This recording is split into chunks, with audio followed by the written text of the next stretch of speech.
नमस्ते दोस्तों। आज हम एक बहुत ही खूबसूरत और दिल को छू लेने वाले इंग्लिश प्रोज हर गार्डन को समझने की कोशिश करेंगे। हम इसकी एक एक लाइन को, उसमें छिपे हुए मतलब को और उसकी भावनाओं को मिलकर समझेंगे ताकि ये कहानी आपके दिमाग में एकदम साफ हो जाए। तो हम इस कहानी को 6 हिस्सों में देखेंगे। हम इसकी सेटिंग से शुरू करके यादों के गलियारों से गुजरेंगे और आखिर में उस एक पल तक पहुंचेंगे जो सब कुछ बदल देता है। तो चलिए इस सफर को शुरू करते हैं।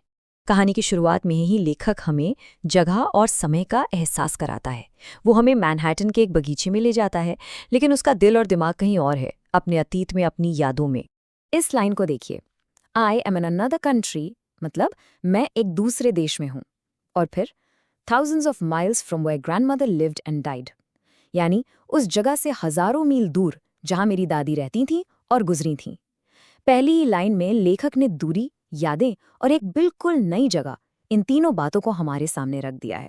तो अब लेखक उस बगीचे में अकेले हैं और उसे बहुत ध्यान से देखना शुरू करते हैं। और जानते हैं क्या होता है? वहां की हर छोटी छोटी चीज उन्हें खींचकर उनके बचपन में ले जाती है। यहाँ लेखक उन चीजों के बारे में बता रहा है जिन्हें वो देख और महसूस कर सकता है। I stroll on the curved path, मतलब मैं घुमावदार रास्ते पर टहल रहा हूँ। I stoop to touch purple fuzz of heather, यानी मैं झुककर बैंगनी हेदर के मुलायम रोए को छूता हूँ। इन शब्दों से ऐसा लगता है मानो हम भी उनके साथ उसी बगीचे में चल रहे हैं। चलिए इन शब्दों को जरा और समझते हैं। स्ट्रोल का मतलब है आराम से, मजे से टहलना। गार्ड का मतलब है गांठदार और टेढ़ा मेढ़ा, जैसा किसी पुराने पेड़ का तना होता है। स्टूप मतलब आगे की ओर झुकना। फज होता है किसी चीज पर मौजूद महीन मुलायम रोआं। और हेदर एक तरह का पौधा है जिस पर बैंगनी रंग के फूल आते हैं। और फिर ये लाइन आती है, लेखक कहते हैं कि वहां घोंघे के जो शेल हैं उनका रंग ठीक वैसा ही है जैसे उनके बचपन के बगीचे की लैटेराइट मिट्टी का था। देखिए एक छोटा सा रंग कैसे एक पुल बन जाता है आज के मैनहट्टन और बचपन की यादों के बीच। तो अब तक हम लेखक की यादों में थे, है ना? लेकिन अब कहानी का कैमरा घूमता है और हमें दिखाता है कि उनके आसपास उस बगीचे में और क्या हो रहा है। और वहां एक बहुत ही सुकून भरा नजारा है।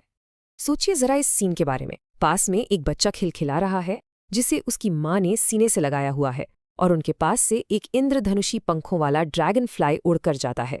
ये सीन हमें सुरक्षा, प्यार और जिंदगी की खूबसूरती का एहसास कराता है। इन शब्दों ने इस सीन को और भी खूबसूरत बना दिया है। गगल्स मतलब बच्चे की वो प्यारी सी खिलखिलाने की आवाज़। स्नगली वो मुलायम सा बेबी कैरियर होता है जिसमें बच्चे को रखते हैं।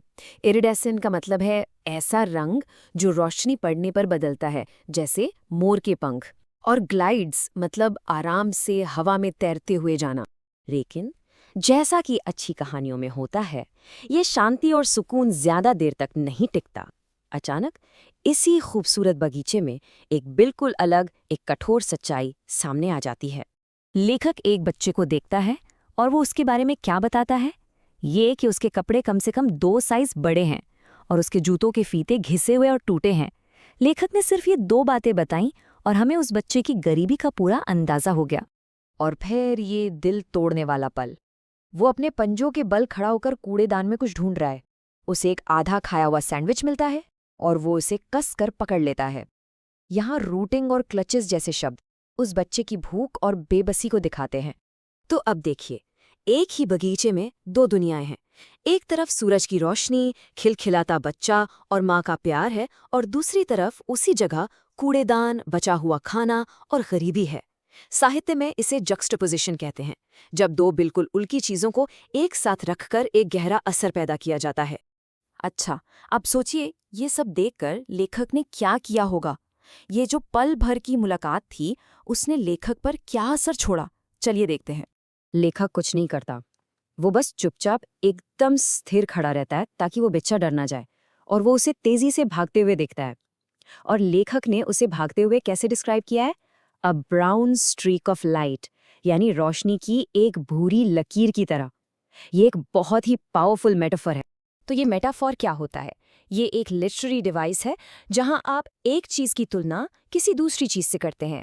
यहाँ लड़के को रोशनी की लकीर कहा गया है, क्यों? क्योंकि ये उसकी तेजी को दिखाता है कि वो कितनी जल्दी आया और पलक झपकते ही गायब हो गया, मानो वो इस खूबसूरत बगीचे का हिस्सा था ही नहीं। तो हमने पूरी कहानी पढ़ ली, उसकी ज़रूरी हिस्सों को समझ लिया, पर सवाल ये है कि इन सब का आखिर मतलब क्या है?